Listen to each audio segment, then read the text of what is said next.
ጣናነሽ ሁለትን ከጅቡቲ ፖርት እስከ ባህር ዳር ጣና ድረስ እያንፋቀቀ ያስገባው ሹፌርን ጨምሮ በኢትዮጵያና በተለያዩ የጎረቤት ሀገራት መንገዶች ላይ ከ30፣ 35፣ 40 ዓመት ያሽከረከሩ ሹፌሮችን ጨምሮ በጠቅላላው ኢትዮጵያ ሹፌሮች የ5 ቀን ስልጠና ወስደው የብቃት ማረጋገጫ ካልተሰጣቸው በስተቀር በኢትዮጵያ መንገዶች ላይ መኪና ማሽከርከር አይችሉም። ስለዚህ ኤስዲኤስ ከተባለው ድርጅት የአቶ ቴዎድሮስ የዋላሸት ግደይ የሱ ድርጅት ጋር ተባብሮን ለመስራት ተስማምተናል የሚል ዜና ሰምተን ባለፈው ሳምንት ብዙ ጫጫታ እዚህ መንደር ላይ ተሰምቶ ነበረ። ብዙ ሹፌሮችም ቅሬታ ተሰምቷቸዋል። በእርግጥ ይሄ ነገር የኢትዮጵያ የትራፊክ አደጋ ችግርን ለመቅረፍ ታስቦ ተጠንቶ የተሰራ ነው ወይንስ ግለሰቦች የራሳቸውን ጥቅም ለማግበስበስ ሆን ብለው የሰሩት አሻጥር ነው የሚለውን ባለፈው ሳምንት ሳያቸው ነበርና የተለያዩ ዶክመንቶችንም ሳገላብጥ ነበርና ይሄ ነገር ወዴት ይወስደናል? ወደ 2015 ይወስደናል። 2015 ላይ አቶ ቴዎድሮስ የዋላሸት ከዚህ በፊት የተለያዩ በመንገድ ደህንነት ላይ የሚሰሩ በትራፊክ ጉዳዮች ላይ የሚሰሩ በመንጃ ፈቃዶች ላይ የሚሰሩ ትምህርት ቤቶች ላይ መምህር ሆኖና በተለያዩ ስራ ዘርፎች ላይ የተሰማራ ጎልማሳ ነው። እሱ ራሱ የቲቪቲ ሌቭል 3 እና ሌቭል 4 ከተለያዩ ስማቸውን በእርግጥ ኖህ ነው የሚባለው ከዛ የወሰደ ነው። ራሱ ያላለፈ መምህር ነው። አሁን ኤስዲኤስ የሚባለውን የሴፍቲ ካምፓኒ ከፍቻለሁ እና ለኢትዮጵያ ሹፌሮች መፍትሄ አንጥቻለሁ የሚለው ከዚህ ጀምረን ምንድን ነበር ሲደረግ የነበረው፣ እንዴት ነው ፕሮሰሱ የመጣው የሚለውን እንያቸው። ቴዎድሮስ የዋላሸት ከ2015 ጀምሮ እስከ 2016 7ኛው ወር ድረስ 3 ደብዳቤዎችን ለኢትዮጵያ ትራንስፖርት እና ሎጂስቲክ ሚኒስትር አለሙ ስሜ ጽፎ ተመልክተነዋል።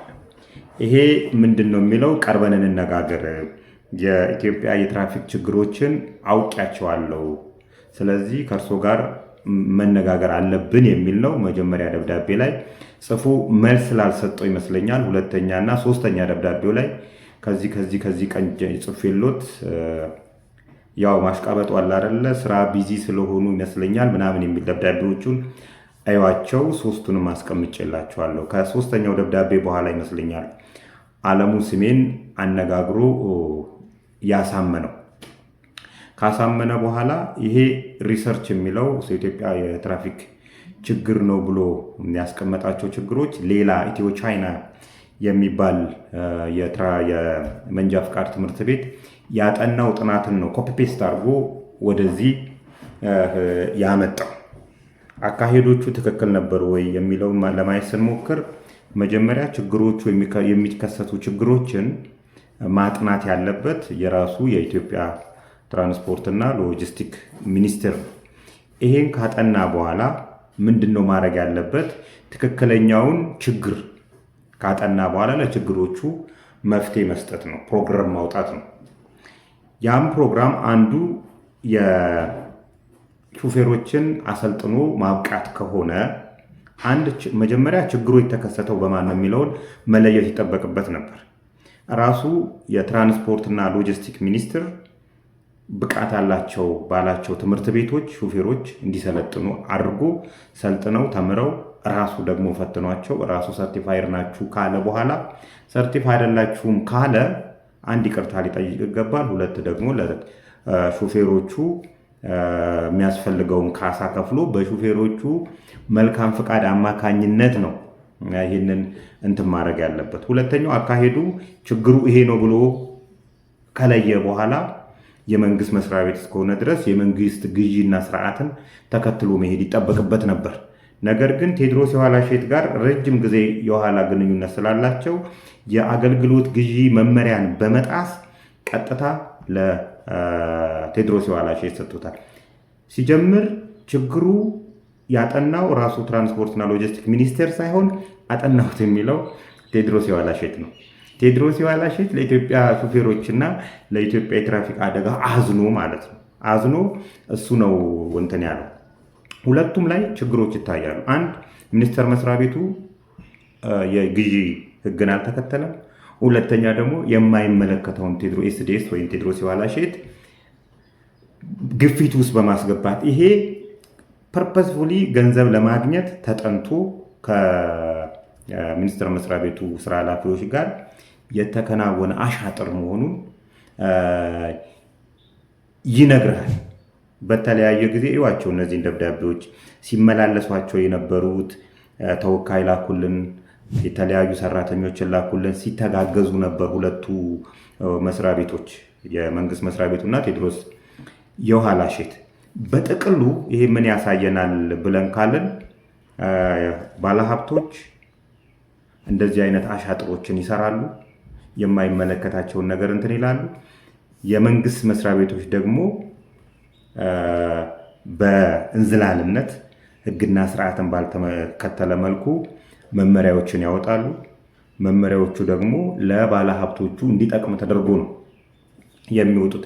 በዚህ ግብዝነት ነው እንግዲህ አሁን ይህ ነገር የተደረገው። ኢትዮጵያ ውስጥ ስንት ሹፌር አለ ብሎ ይገመታል? 1 ሚሊዮን ምናምን። ከነሱ 30-40 ሺህ ብር ብቀበላቸው ይሄን ያህል ቢሊዮን ብር ሰበስባለሁ። ይሄ ነው እንጂ ተጠናው ለኢትዮጵያ የትራፊክ አደጋ መንስኤ በስነ ስርዓት ተጠንቶ አይደለም። ሲጀመር ኮፒ ፔስት የተደረገ ጥናት ነው። ሲጀመር ደግሞ የማያገባው አካል ነው ጥናቱን እንትን ያለው። በመጨረሻም ገንዘብ ለመሰብሰብ እንጂ ችግሮቹን ለማውጣት እና መፍትሄ ለማግኘት አይደለም። አካሄዱም ትክክል አይደለም። ህግና ስርዓትን የጣሰ ነው። ይሄ ጭሪ ስላልወድም የኢትዮጵያ ሹፌሮች አሁን ላይ እንግዲህ ችግር ላይ ናቸው ያሉት። በተለያዩ ቦታዎች ላይ ምንም ሳያጠፉ ተተኩሰው የሚገደሉ ናቸው። ምንም ሳያጠፉ መኪኖቻቸው የሚቃጠሉ ናቸው። በዚህ ውስጥ ጫና የሚኒስቴር መስሪያ ቤቱ እነዚህ ችግሮች ቆይ ለእነዚህ ሹፌሮች ልፍታላቸው አላለም። ከነዚህ እንደ ቴዎድሮስ የኋላሸት ያሉ ሰዎች ጋር በመቀናጀት አሁንም የቀረችዋን አጥንታቸውን መቦጥቦጥ ነው የተያዙ። ስለዚህ ትክክለኛ አካሄድ አይደለም እና ምን ይደረግ ከሆነ ነው እንግዲህ ሚኒስቴር መስሪያ ቤቱ መጀመሪያ የፖስተታትን በተለያዩ ሶሻል ሚዲያ ላይ የፖስተታቸውን እንትኖች ጫና ሲበዛበት ወዲያው ነው የሰረዘው። ከሰረዘው በኋላ ግን አይቀርም ብሏል። ይሄ አምባገነናዊ አካሄድ ነው። ሚኒስቴር መስሪያ ቤቶች፣ የተለያዩ የመንግስት መስሪያ ቤቶች መመሪያዎችን፣ ደንቦችን ያወጣሉ። ደንቦች ግን አይሻሩም። ህገ መንግስት ናቸው ማለት አይደለም። ህገ መንግስትም መሻር ይችላል፣ እንኳን መመሪያ አይደለም። እነዚህ መመሪያዎች በተለያዩ የፍርድ ቤቶች ሄዶ ማሻር ይቻላል። ዋናው ነገር እነዚህ የሹፌሮች ማህበራት መቀናጀት ነው። ሹፌሮች ማህበር ከሰራተኛና ማህበራዊ ጉዳይ ጋር ወይንም ደግሞ ከኢሰመኮ ጋር በመሆን በመጀመሪያ በሰላማዊ መንገድ ደብዳቤ ማስገባት ነው። አልገባንም፣ ምንድን ነው ሊደረግ የታሰበው ብሎ በሰላማዊ መንገድ ከሚኒስቴር መስሪያ ቤቱ ስራ ኃላፊዎች ጋር መነጋገር ነው።